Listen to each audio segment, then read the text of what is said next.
तो नमस्कार दोस्तों, इस वीडियो के अंदर काफ़ी सारे सवाल होने वाले हैं और सबसे पहले आपको हर हर महादेव, जय श्री राम, जय श्री महाकाल। तो पहला सवाल तो ये है कि क्या मैं भक्ति करके या फिर साधना करके मैं अपना भविष्य जान सकता हूँ या फिर नहीं।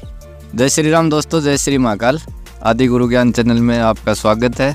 यदि कोई व्यक्ति भक्ति और साधना करता है, भक्ति उसको इतना संयमी और सहनशील इंसान बना देती है कि वो भविष्य जानने की तरफ अपने आप को धकेलता ही नहीं है। वो ईश्वर की भक्ति में ही अपने आप को संतुष्ट कर लेता है। भविष्य में क्या होने वाला है, क्या नहीं होने वाला है, उससे कोई फर्क ही नहीं पड़ेगा। यदि उसको भविष्य पता भी चल जाता है तो भी वो उसी एक स्तर से चलता रहेगा, और नहीं पता चलता है तो भी। इस बात को हम अगर स्पष्ट रूप से देखना चाहें तो उसको भविष्य की बातों का आभास होना शुरू हो जाता है। तो ये भी कह सकते हैं कि कुछ बातों का पूर्वानुमान हो जाता है। जैसे कोई समाज के भले की बात हो या समाज में या उस व्यक्ति के हित की बात हो, तो उन बातों का पूर्वानुमान होता है। ये नहीं है कि उसके सामने भाई पूरी फिल्म ही चल गई कि कल ये होगा, परसों ये होगा, ऐसा नहीं होता है। तो हमारा अगला सवाल ये है कि कोई इंसान भक्ति कर रहा है किसी चीज़ के लिए और वो चीज़ उसके भाग्य में है ही नहीं, तो क्या भगवान उसको वो चीज़ दे सकते हैं? तो इस बात को आप स्पष्ट करें। देखिए, पहली बात तो ये है कि भाग्य में क्या है क्या नहीं है, इस बात का कोई निर्धारण है नहीं हमारे पास कि भाई हम पता लगा सकें कि ये चीज़ इसके भाग्य में है, ये नहीं है। जो चल रहा है वही भाग्य है। जो आज चल रहा है ये कल का भाग्य था, जो कल है वो आज का भाग्य है। तो कोई व्यक्ति किसी कामना पूर्ति के लिए भक्ति साधना कर रहा है और आप बोल रहे हो कि उसके भाग्य में है ही नहीं वो वस्तु, तो वो जितनी ज़्यादा भक्ति करेगा तो उसकी वो जो कामना है वो ख़त्म हो जाएगी। वो उसकी इच्छा ही ख़त्म हो जाएगी कि मेरे को ये प्राप्त।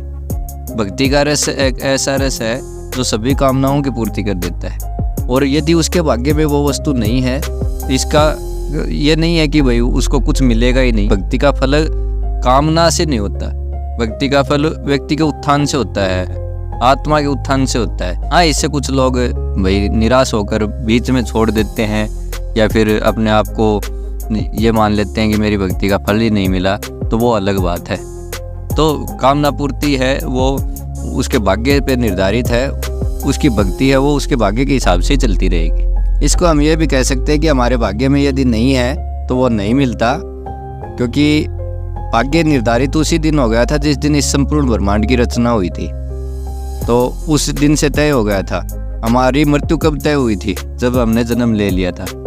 हमारी मृत्यु उसी दिन निर्धारित हो गई थी जब हमने जन्म ले लिया था। इसी तरह से हमारे जीवन में घटने वाली एक एक सेकंड निर्धारित हो गई है, तो उसमें वो उसकी कामना भक्ति भी है निर्धारित की गई है।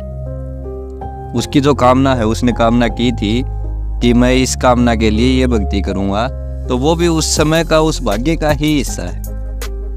ठीक है, तो भाग्य में नहीं है तो वो उस हिसाब से नहीं मिलेगा, उसकी वो कामना पूर्ति नहीं होगी, लेकिन उससे कई गुना उसको और कोई उसकी कामना पूर्ति हो जाएगी।